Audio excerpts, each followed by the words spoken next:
Model cited by White House says 82,000 people could die from coronavirus by August, even with social distancing.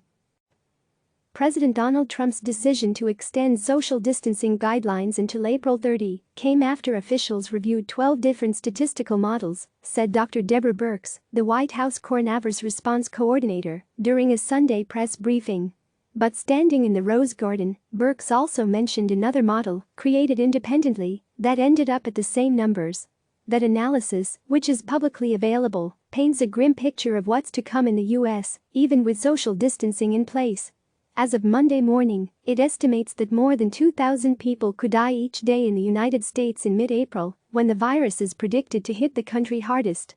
The model, which is updated regularly, predicts that 224,000 hospital beds, 61,000 more than we'll have, will be needed on April 15, when the U.S. is estimated to reach peak resource use. And assuming social distancing will continue through May, it finds that, by August, around 82,000 people in the U.S. could die from COVID-19. Birx, pointing to the model on Sunday, said, "You can see the concern that we had with the growing number of potential fatalities. The analysis relies on data from Italy, China and the United States, using past experiences to predict the future. Like many models, the projections are imperfect, but the researchers behind the project still came to an unsettling conclusion. Even with social distancing measures enacted and sustained, the peak demand for hospital services due to the COVID-19 pandemic is likely going to exceed capacity substantially." An alarming number designed by the University of Washington's Institute for Health Metrics and Evaluation, the model relies on information from state and national governments, hospital groups and the World Health Organization. Birx, the White House health official, also mentioned the model to Chuck Todd on Meet the Press this weekend. "No state, no metro area will be spared," she said during the interview. State and local officials should quickly react to the coronavirus threat and enact social distancing measures, she said, so that we'll be able to move forward together and protect the most Americans. Deaths could be higher if states don't enact those measures or if people don't follow them. The model, for example, assumes that officials will limit social contact through May. Closing schools, enacting stay-at-home measures, and limiting travel and non-essential business. For states that don't implement at least 3 of the 4 measures, the model's estimates for hospital usage and deaths will go up. Our estimate of 81,000 deaths in the U.S. over the next 4 months is an alarming number, the researchers wrote, but this number could be substantially higher if excess demand for health system resources is not addressed and if social distancing policies are not vigorously implemented and enforced across all states. The nation's top infectious disease specialist, Dr. Anthony Fauci, told CNN's Jake Tapper on Sunday that substantially more people could die. "Looking at what we're seeing now, I would say that 100,000 and 200,000 deaths could occur. But I don't want to be held to that," said Fauci, the director of the National Institute of Allergy and Infectious Diseases. He cautioned that modeling is imperfect and said, "I just don't think that we really need to make a projection when it's such a moving target that you can so easily be wrong and mislead people."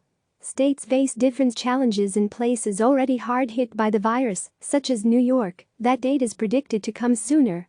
The state will need around 71,574 hospital beds on April 9, leading to a shortage of more than 58,564 beds, according to the model. New York will also need about 8,855 ventilators. The state's governor, Andrew Cuomo, thinks the reality could be more dire. He has called for 30,000 ventilators in the state, and on Saturday, he said New York will need about 140,000 beds at the virus's apex, which he forecasted to be 14 to 21 days away.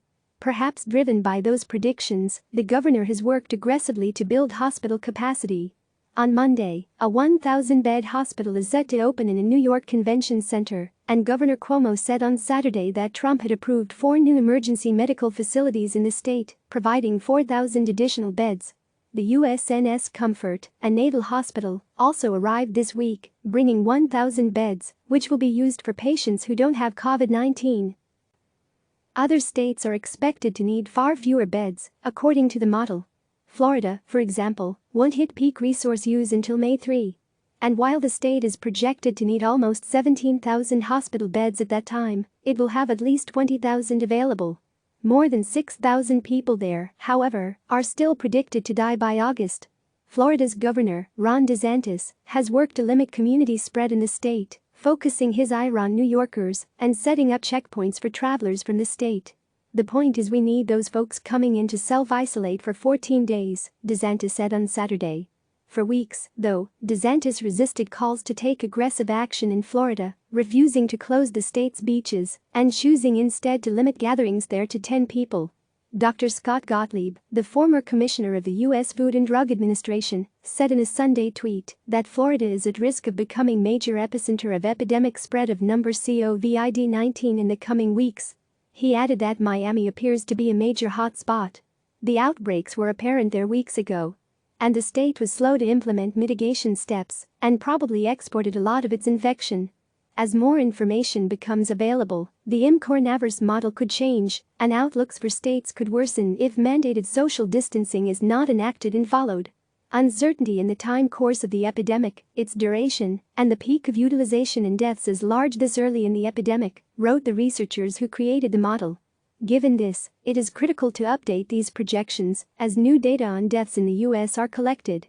As of now, though, the model predicts that another large state, California, will face no shortage of intensive care beds at its peak.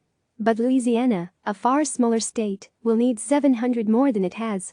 The southern state is a budding coronavirus epicenter, having seen more than 180 deaths so far. California, which has 35 million more residents, has reported about 120 deaths.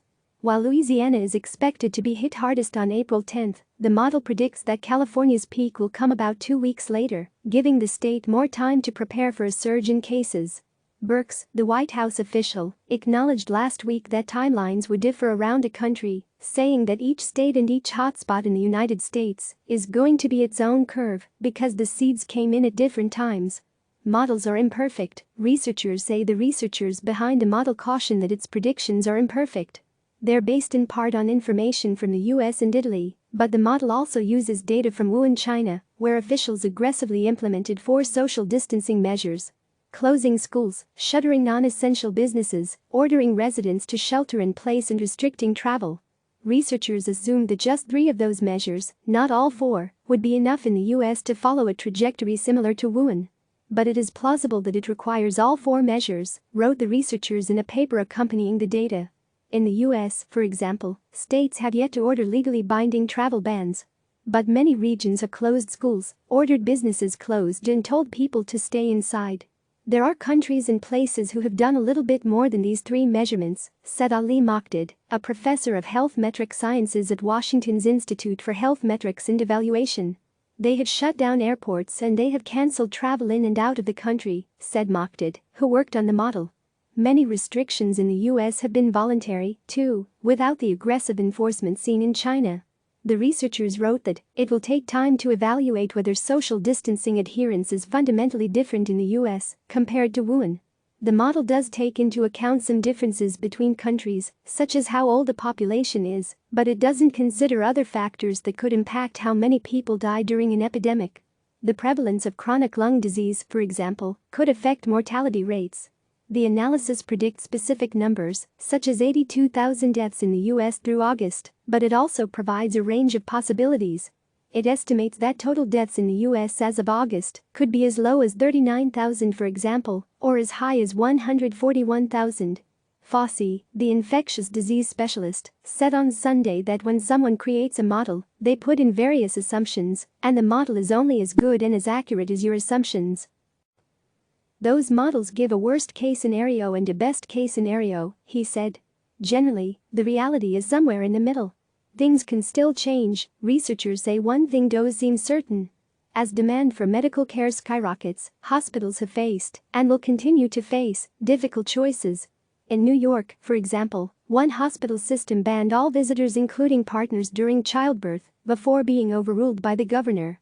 In Queens, a healthcare worker told CNN that there was an every man for themselves mentality when it came to protective equipment in the hospital. And a letter from one Michigan hospital system, drafted for a potential worst-case scenario, described how care could be rationed. Patients who have the best chance of getting better are our first priority. But things could still improve, especially in states that are still weeks away from their peaks. Canceling elective procedures and encouraging people to only seek necessary care could free up hospitals, researchers said. Repurposing unused space, such as operating rooms, staff quarters and hallways, could temporarily increase bed capacity. And hospitals could bring on additional staff by increasing overtime, rehiring workers and using volunteers. In New York, the nation's coronavirus epicenter, about 1,000 people have already died after being infected. But Cuomo on Friday announced that more than 60,000 medical professionals, including retired practitioners, have already offered to volunteer their services. As many as 10,000 people signed up on one day last week. Mocked, the professor who worked on the model, underscored the importance of that spirit in the United States and around the world. This pandemic has shown clearly for all of us that we need to work together, he said. There's nothing positive about this virus destroying people and economies, said Mocked. But I hope that we work together as countries from now on, instead of saying it's China, it's Iran, and so on. Otherwise, it will impact all of us. This is a lesson for all of us to come together and save lives. Click subscribe to receive the latest news.